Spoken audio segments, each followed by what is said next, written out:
before I even hit the water. A lot of my fishing trips start here, kind of like what I call my lab. I've got all kinds of stuff. I've got things to make spinner baits with. I've got components for just about every kind of lure that you could think of.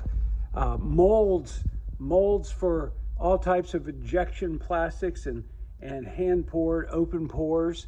All the dyes, the plastic, the hooks to make jigs, and my stove to heat up the plastic so that I can melt it down and inject it into these molds.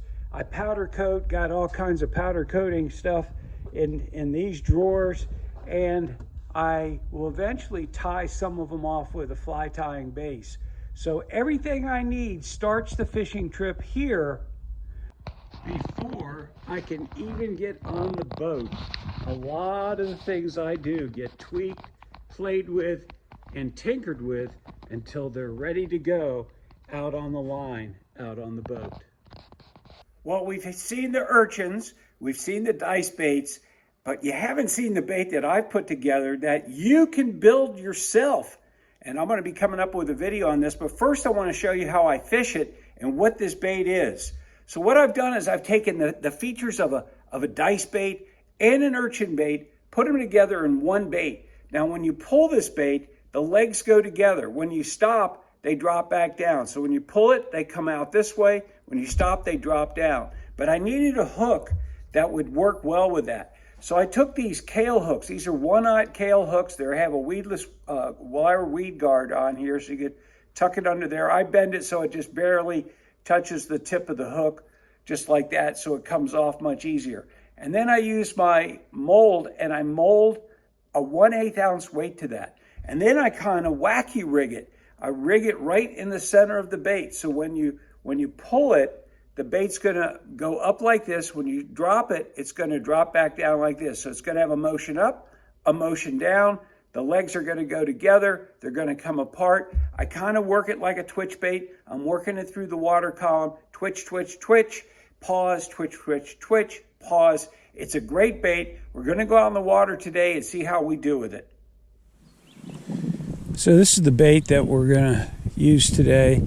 I make the hook with the weight on it, make the bait. Very easy to do. I'm going to do a separate video on how to put these things together and how to build them, and variations that I found that work. But it's basically, it's a bait that can be fished the entire water column. You could drag it along the bottom. You could kind of pull it up over the tops of grass. You could work any depth in between. The weight that I'm using today is an 1/8 ounce. You could go to a 1/16 ounce if it's real shallow, or you could go to a 1/4 ounce if it's a little bit deeper. And that's about as heavy as I would go on this type of setup. You could go heavier if you like for ledge fishing, but I don't really do that much with it. I found it, 6 feet, 8 feet, and shallower. It seems to work. And all I'm doing is twitching it. It has 3 motions. It has, when you twitch it, it pulls the tentacles together. When you stop it, it lets them expand.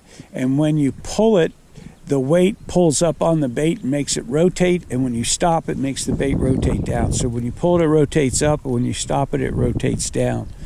And so that's a lot of movement. That's a lot of movement for a bait that's coming through the water column like that. Fish have never seen it. And it's also a good search bait.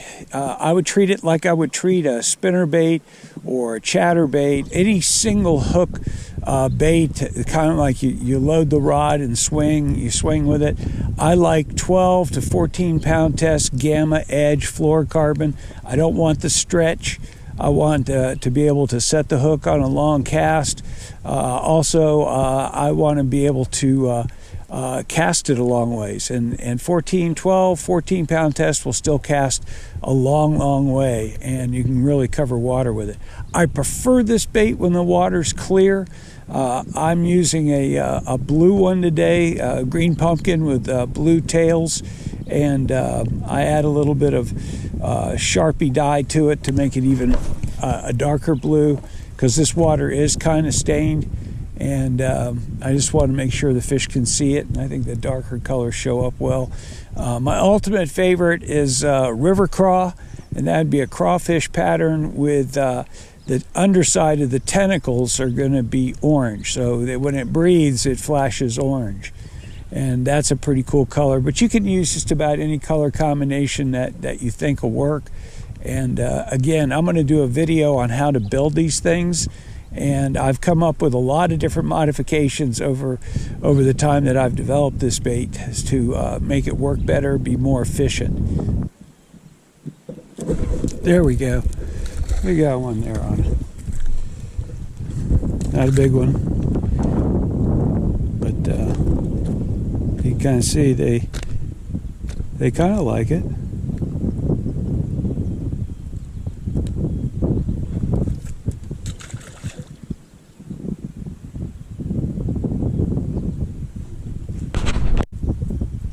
Looks like there's a little grass point over there. I'm going to start on the right side, and then I'm going to work my way around that point to the very tip of it there.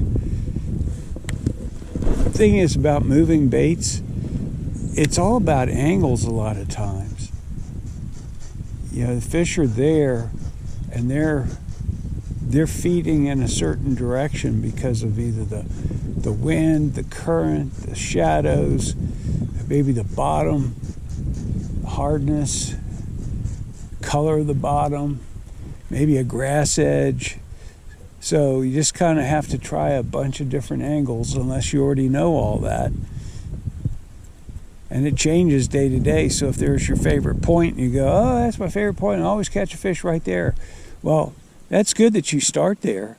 But keep in mind, those fish will move around. It's like not like they went to Florida or something like that. They're still around that point. It's just somewhere around it. I'm going to go a little closer to the center of that point.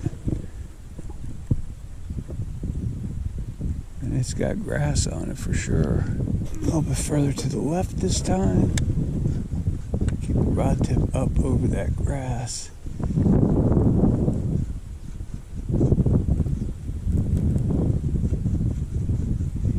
Bait also seems to come through the grass pretty well, surprisingly, even though it's a horizontal bait. It comes right through that grass. Okay, fishies, where are you?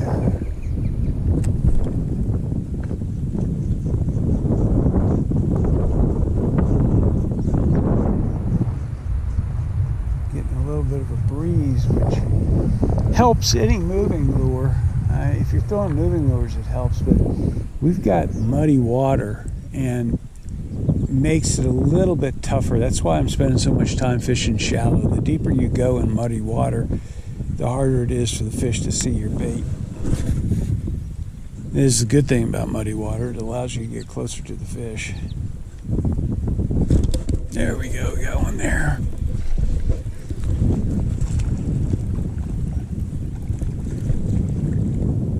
Not very big, but it's working. We're getting there.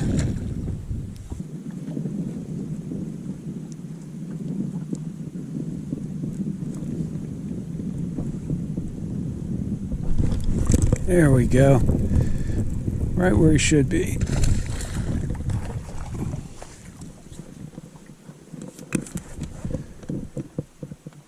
And you see that hook is like right up where it should be when you set the hook on these fish. It goes right up there the way they bite it. See how they kind of have it sideways?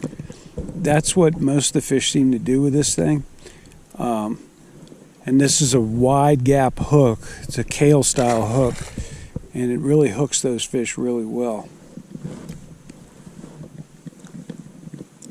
We've gotten into some clearer water, and that's going to make a big difference with these baits. I have not done real well with them in muddy water unless I'm pitching cover, and then of course anything will work.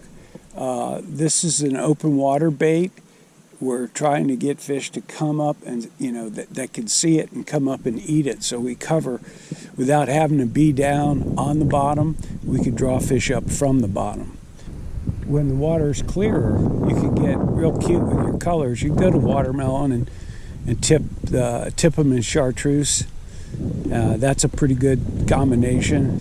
You know, because I can count this down to 6 to 8 feet deep and twitch it and just kind of keep it moving and staying off the bottom a little bit. And I think they'll easily come up a foot to get it, or 2 feet to get it. So if I get down to 6, I'm attracting fish that are 8 feet deep. Super clear. You can go deeper, of course, but then you have to make a really long cast with it. Get it? They suck it in, and they want it. They're not letting it go. They're very aggressive with the bite on this thing.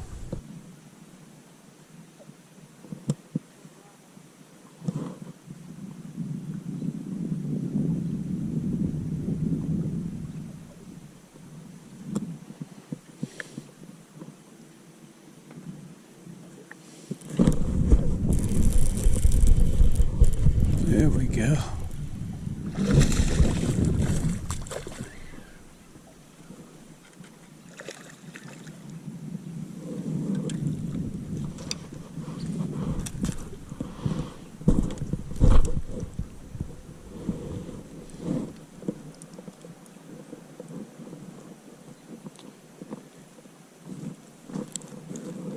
He hit it on the pause. So twitch, twitch, twitch. Pause, pause, pause. Not a bad fish. I'm going to let you go. Good job.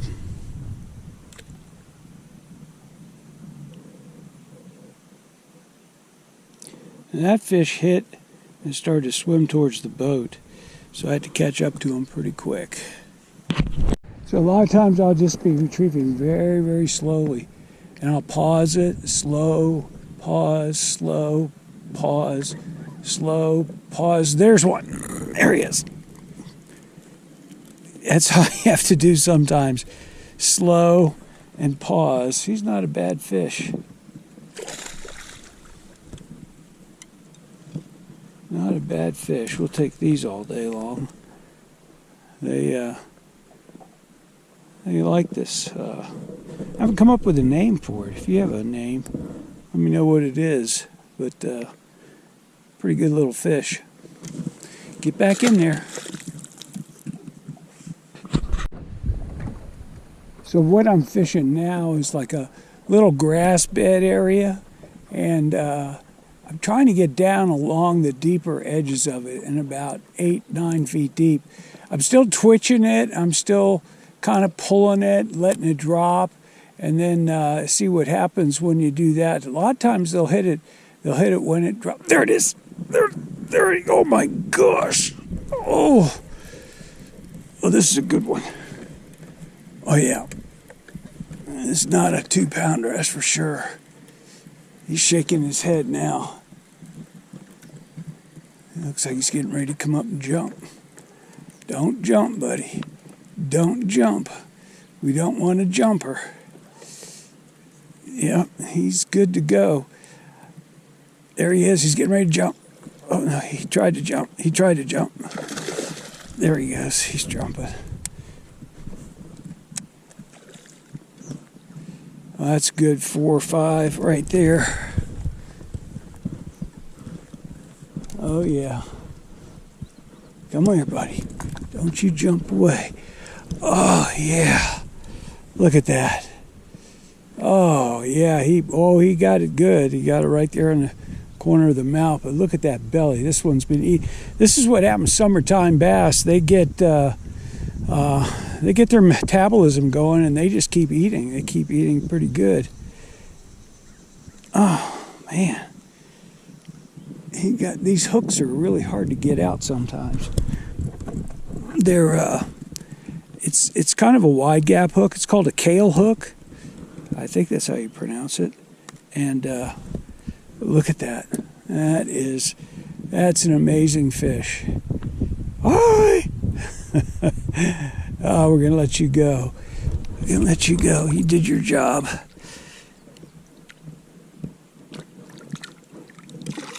And there he goes, right to the bottom. pretty good morning with this bait. I tell you, you know, when you look at a bait and you go like, man, will this work or won't it work? This is one that once I started designing it, I said, this is going to be a big time bait. And it doesn't look like much until you start to use it. And I think people are going to be willing to try it because of the dice baits and because of the urchin baits. I will show you how to make this bait. It costs you about $1 to make them. They're going to be just as effective as any other bait out there. So stay tuned for the video for that.